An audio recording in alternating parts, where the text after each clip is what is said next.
नमस्कार मित्रांनो, मी योगेश माने इग्नाइट अकॅडमीमध्ये तुमचं सर्वांचं स्वागत करतो. मित्रो, तुम्हा सर्वांपर्यंत जे शुद्धीपत्रक आलं होतं कशासाठी, तर उपसंचालक DVET साठी आणि प्राचार्य, उपप्राचार्य आणि निरीक्षक गव्हर्नमेंट ITI कॉलेजच्या पदांसाठी जे शुद्धीपत्रक आलं ते मी तुम्हाला 2 व्हिडिओद्वारे, या अगोदर 2 व्हिडिओज घेऊन आलो होतो, त्याद्वारे तुम्हाला कळवलेलं आहे. तरीही बऱ्याच लोकांच्या शंका आहेत. त्या शंका साहजिक आहे, SCBC मुळे असल्यामुळं काय झालंय की त्यांना थोडासा डाऊट होत आहे की नॉन क्रिमिलियर कुठलं, कास्ट सर्टिफिकेट कुठलं. सर, मी ज्या वेळेस अगोदर OBC ला अप्लाय केलं होतं पण त्यावेळेस नॉन क्रिमिलियर नव्हतं, आता आहे, करू का, काय करू, या सर्व गोष्टी ज्या होत्या ना ते भरपूर कन्फ्युजन होतं. मागच्या व्हिडिओमध्ये मी ते कन्फ्युजन क्लिअर करण्याचा प्रयत्न केला, पण तो व्हिडिओ मी घरून घेतलेला होता, त्यामुळे माझ्याकडे काही असं डॉक्युमेंट शो करायला नव्हतं. ते आज डॉक्युमेंटही दाखवतो. मी उगाच काहीतरी हवेत बोलतो असं नाही आहे, काहीतरी कागदावर असल्याशिवाय बोलत नाही, नाहीतर त्या गोष्टी बाजूलाच ठेवतो. ओके, तर चला बघू.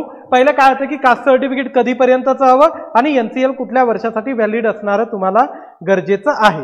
या 2 गोष्टीचीच गरज आहे आणि त्या 2 गोष्टी कुठल्या हे पण मी तुम्हाला याद्वारे समजून सांगणार आहे. आता बघा, आपली एक ITI प्रिन्सिपलची लाईव्ह बॅच चालू होती, त्याच्यामध्ये सिलेबस संपला. आता तुम्ही म्हणाल सर सिलेबसच आला नाही, जो ऑलरेडी आपल्याकडे होता MPSCच्या वेबसाईटवर, त्याच्या आधारे थोडंसं आणखीन मॉडिफाय करून टिल टुडे म्हणजे आतापर्यंतच्या वेगवेगळ्या स्कीम कन्सिडर करून आपण तो सिलेबस कंप्लीट केला. आता सध्या त्याच्यामध्ये सुपर क्रॅश सेशनची सिरीज लाईव्ह मध्ये चालू आहे. ती आपली 100% कंप्लीट बॅच आहे. प्रत्येक चॅप्टर नंतर MCQ सेशन्स घेतलेले आहेत. टेस्ट सिरीज जवळपास 1700-1800 MCQ ची टेस्ट सिरीज आहे. नोट सुद्धा अवेलेबल आहे. इन शॉर्ट तुम्हाला हे सांगायचं आहे की या बॅच मध्ये तुमच्या तयारीसाठी लागणारी प्रत्येक गोष्ट आपण अवेलेबल करून दिली आणि या बॅचची आता फीस सुद्धा आपण भरपूर कमी केली. राईट, पहिले तर 10,000 फीस होती, नंतर 7,500 केली, कारण लाईव्हचा आता रेकॉर्डेड फॉर्मॅटमध्ये आल्यामुळे आपण 5,000 फीस केली. सध्या बऱ्याच जणांच्या रिक्वेस्ट खातर एक स्पेशल डिस्काउंट देतोय आपण. कुपन कोड DVET25 अप्लाय करा आणि ती फीस होईल तुमची 3,750 प्लस GST वर. राइट, सर्व काही याच्यामध्ये टेस्ट सिरीज, नोट्स, बिट्स सब है इसमें. राइट, चलिए आगे. हा, आणि यदा कदाचित थोडेफार सिलेबस मध्ये चेंजेस आले ते सुद्धा याच्यामध्ये कव्हर करून घेण्यात येतील. काय आहे की काही सेशन म्हणजे काही चॅप्टर 15-15 तास चालले, त्यांना क्रॅश मध्ये, आता तुम्ही म्हणाल की सर एवढं होईल का, तर त्यांना आपण क्रॅश मध्ये सुद्धा कन्वर्ट केलेलं आहे. राईट, म्हणजे 3-3 तासांमध्ये सुद्धा त्यांना पूर्ण 15 तासाचा वेगळा आणि त्याच्या 3 तासाचं सुद्धा शॉर्ट मध्ये कव्हर केलेलं आहे. तर क्रॅश सिरीज आणि कंप्लीट फुल कोर्स असं दोन्ही याच्यामध्ये असणार आहे. आता बघा, हे तुमचं जे शुद्धीपत्रक आलं होतं ना, त्याच शुद्धीपत्रकामध्ये क्लिअरली मेन्शन केलेलं आहे. बघा काय की प्राचार्य शासकीय औद्योगिक प्रशिक्षण संस्था किंवा उपप्राचार्य शासकीय औद्योगिक प्रशिक्षण संस्था किंवा निरीक्षक व्यवसाय शिक्षण व प्रशिक्षण किंवा परीक्षा नियंत्रक, महाराष्ट्र राज्य कौशल्य व्यवसाय शिक्षण व प्रशिक्षण मंडळ गट अ, कनिष्ठ तांत्रिक राजपत्रिक. बरेच जण म्हणत होते ना गॅजेटेड नाही, कुठं लिहिलेलं आहे हे बघा, कनिष्ठ. ओके, हे बघा गट अ आहे म्हणजे क्लास 1 ची आहे. कनिष्ठ गट ए मध्ये ज्युनियर. राईट, तांत्रिक टेक्निकल, राजपत्रिक म्हणजे गॅजेटेड. ओके, महाराष्ट्र शिक्षण सेवा, आता ही ऍडव्हर्टाइजमेंट होती 396. तसेच उपसंचालक व्यवसाय शिक्षण गट तांत्रिक म्हणजे तांत्रिक टेक्निकल, वरिष्ठ, सिनियर. क्लिअर. महाराष्ट्र शिक्षण सेवा याचा 397 ऍडव्हर्टाइजमेंट नंबर होता, 2023च्या डिसेंबर मध्ये आला होता. करिता इतर मागास वर्ग म्हणजे OBC, सामाजिक व शैक्षणिक दृष्ट्या मागास वर्गाचा दावा करण्यासाठी विकल्प म्हणजे SCBC साठी किंवा OBC साठी जो क्लेम करायचा आहे त्याचा विकल्प सादर करणे, तसेच नव्याने अर्ज सादर करणाऱ्या उमेदवारांना जात प्रमाणपत्र शुद्धीपत्रकाच्या विहित अंतिम दिनांकापूर्वीचे म्हणजे 23 सप्टेंबर 2024 पर्यंतचे असणं अनिवार्य आहे. कधीपर्यंतचं पाहिजे ते, म्हणजे तुमचं कास्ट सर्टिफिकेट हे 23 सप्टेंबर 2024च्या अगोदरचं असणं गरजेचं आहे.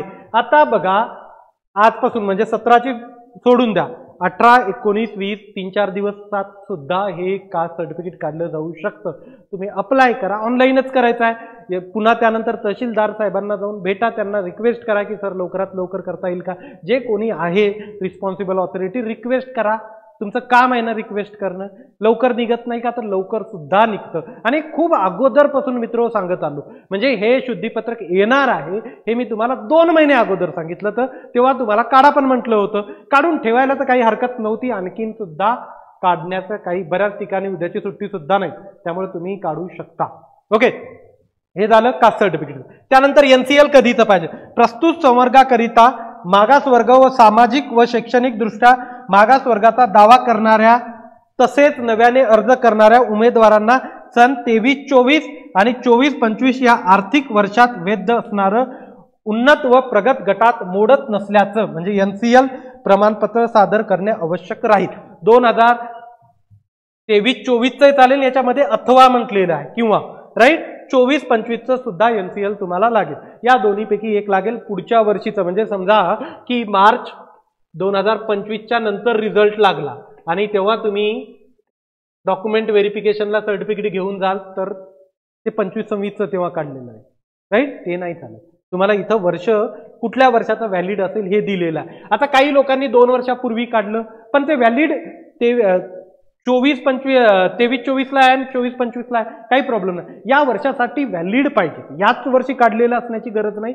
याच्या अगोदर काढलेलं असेल आणि या वर्षासाठी व्हॅलिड असेल तरी सुद्धा चालेल. क्लिअर. आणि ज्यांनी अप्लाय केलं नाही पहिले, ज्या एज लिमिटमुळं, ते लोक अप्लाय करू शकतात. तुमचे असं नका करू की बाई कॉम्पिटिशन वाढेल म्हणून मी कशाला सांगतो. कोणी नातेवाईक असेल ज्यांचा एक्सपिरियन्समध्ये बसतं, एजमध्ये बसत नव्हतं, आता अप्लाय करू शकता, अशा लोकांपर्यंत ही ॲडव्हर्टाइजमेंट पोहोचवा. त्यांचं भलं झालं तर तुम्हालाही कुठंतरी आयुष्यात चांगलं वाटेलच. त्यामुळे मॅक्झिमम लोकांपर्यंत हे पोहोचवण्याचा तुम्ही तुमच्या परीनं सुद्धा प्रयत्न करा. उद्या दुसरा व्हिडिओ घेऊन येतो, त्याच्यामध्ये ते अप्लाय करायचं, चेंजेस बंदेस ते सर्व गोष्टी मी सांगतो. आपल्या व्हॉट्सअप ग्रुपची लिंक डिस्क्रिप्शनमध्ये दिली. व्हॉट्सअप ग्रुप जॉईन करा. येणारं प्रत्येक अपडेट मी तिथं कळवतो. तुम्हाला जर वाटत असेल की बॅच जॉईन करून तुमचा बेनिफिट होत असेल, जे की नक्की होईल, तर बॅच सुद्धा जॉईन करा. आणखीन सुद्धा तुम्हाला सफिशियंट वेळ मिळेल, जेणेकरून तुम्ही चांगल्या प्रकारे प्रिपरेशन करू शकता. सुरुवात केली नसेल तर करा, ही चांगली संधी आहे. मी इथं थांबतो. Thank you so much guys for listening. Thank you so much.